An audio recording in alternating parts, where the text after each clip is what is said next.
दोस्तों, आप सभी का बहुत बहुत स्वागत है आपके अपने YouTube चैनल MP रोजगार इन्फो में, जहां पे हम बात करते हैं सरकारी भर्तियों की, सरकारी योजनाओं की। आज की इस वीडियो में हम बात करेंगे मुख्यमंत्री लाडली बहना योजना। दोस्तों, मध्य प्रदेश सरकार ने तमाम माताओं बहनों के खाते में ₹1 ट्रायल किया है और उनके खाते में प्रेषित किया है। अब समस्या क्या है कि बहुत सारी माताओं बहनों के खाते में ये पैसा नहीं आया है या उनके पास मैसेज नहीं आया है। जिनके पास मैसेज आ गया है तो उनको कोई चिंता करने की जरूरत नहीं है। 10 तारीख को उनके खाते में मध्य प्रदेश शासन के द्वारा ₹1000 की आर्थिक सहायता भेज दी जाएगी, जो कि हर एक महीने उनको मिलने वाली है। अब जिनके पास मैसेज नहीं आया है वो इस वीडियो को जरूर देख लें और मैं आपके हर एक सवाल का जवाब आपको बिल्कुल घर बैठे मिलने वाला है और प्रूफ के साथ। और अगर आप इस वीडियो को देख रहे हैं ना, तो जरूर अपने ग्रुप में भी शेयर कर देना, ताकि आपके परिवार की या अन्य जो परिवार की हमारी माताएं बहनें हैं वो अनावश्यक रूप से कहीं भी परेशान ना हो। चैनल पे नए हैं तो चैनल को सब्सक्राइब भी कर लेना। सबसे पहले आपको करना क्या है, आपको ओपन करना है समग्र पोर्टल। समग्र eKYC आप सर्च करेंगे, आप समग्र पोर्टल पे आ जाएंगे और समग्र पोर्टल पे आने के बाद आपको करना क्या है, यहां पे देखिए, यहां पे आपको एक ऑप्शन मिलेगा eKYC स्थिति जाने।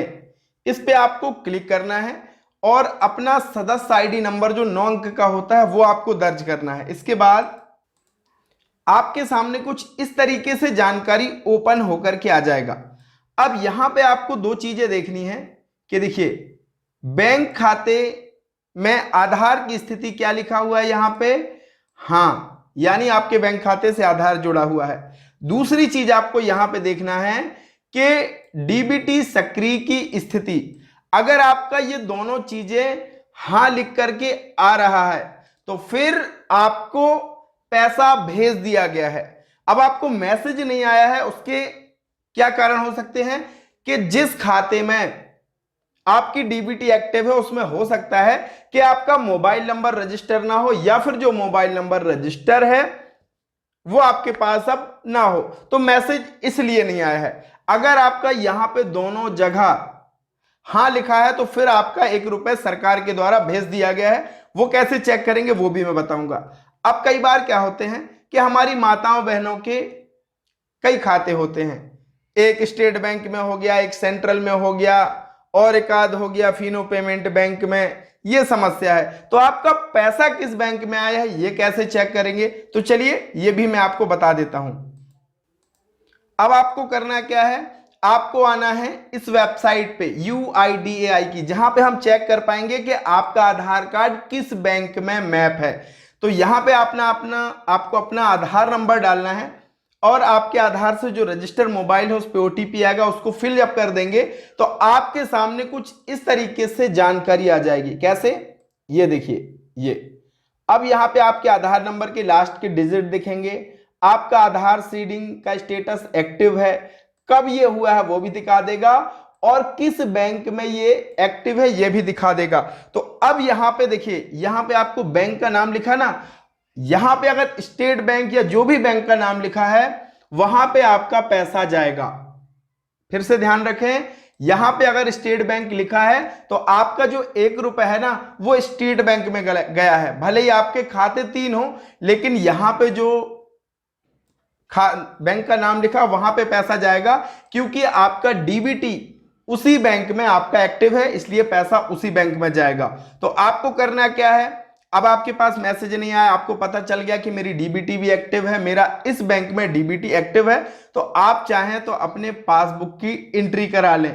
या फिर आपके पास दूसरा ऑप्शन क्या है, दूसरा ऑप्शन यह है कि आप अपने नजदीकी ग्राहक सेवा केंद्र CSC पे जाकर के भी अपना स्टेटमेंट निकलवा सकते हैं। जैसे कि ये हितग्राही हैं, इन्होंने अपना स्टेटमेंट निकलवा लिया है, अब इनके पास मैसेज नहीं आया क्योंकि इनके बैंक खाते से जो मोबाइल नंबर रजिस्टर है वो अब नहीं है, तो मैसेज नहीं आया। तो भाई इनका डीबीटी है तो इनका पैसा आया है। तो आप देखेंगे 3 तारीख को 6वें महीने यानी कल इनका पैसा आ गया है और यहां पे देखेंगे ₹1 इनका क्रेडिट भी हो गया है। अगर आपका डीबीटी नहीं हुआ है तो आपका पैसा नहीं आया है, तो मैसेज आने का कोई औचित्य ही नहीं है। अगर आपका डीबीटी है तो आपका पैसा आ गया है। जो मैंने तरीका बताया कि पहले आप अपनी डीबीटी की तिथि चेक करिए, फिर आप ये भी चेक कर लो अगर आपके 2 से 3 खाते हैं कि किस बैंक में आपका है, और फिर आप उस बैंक की एंट्री करा लो, तो फिर आपके क्लियर हो जाएंगे। आपको बिना वजह परेशान होने की जरूरत नहीं है। और अगर आपका मैसेज आ गया है तो फिर आपको परेशान नहीं होना है। और आपने अगर अभी तक डीबीटी नहीं कराया है तो देर मत कीजिए, अविलंब अपनी जो भी शाखा है वहां पे जाकर के अपना डीबीटी आधार लिंक कराएं, तभी आपका पैसा आएगा। इसके बिना आपका पैसा नहीं आएगा और आप इस योजना से वंचित रह जाएंगे, चाहे आपका नाम फाइनल लिस्ट में हो। सबसे जरूरी है कि आपका आधार लिंक और डीबीटी होना जरूरी है, तो आपका पैसा दनादन आ जाएगा। आपको ये वीडियो कैसा लगा जरूर बताना, कमेंट में करना। और दोस्तों इस वीडियो को शेयर कर देना ताकि माताएं बहनें घर बैठी ये सारी चीजें जान सकें और समझ सकें और बेवजह वो परेशान ना हो। बहुत बहुत धन्यवाद। मिलेंगे नई वीडियो नई जानकारी के साथ, तब तक के लिए बहुत बहुत धन्यवाद। एक बार फिर से जय राम जी की।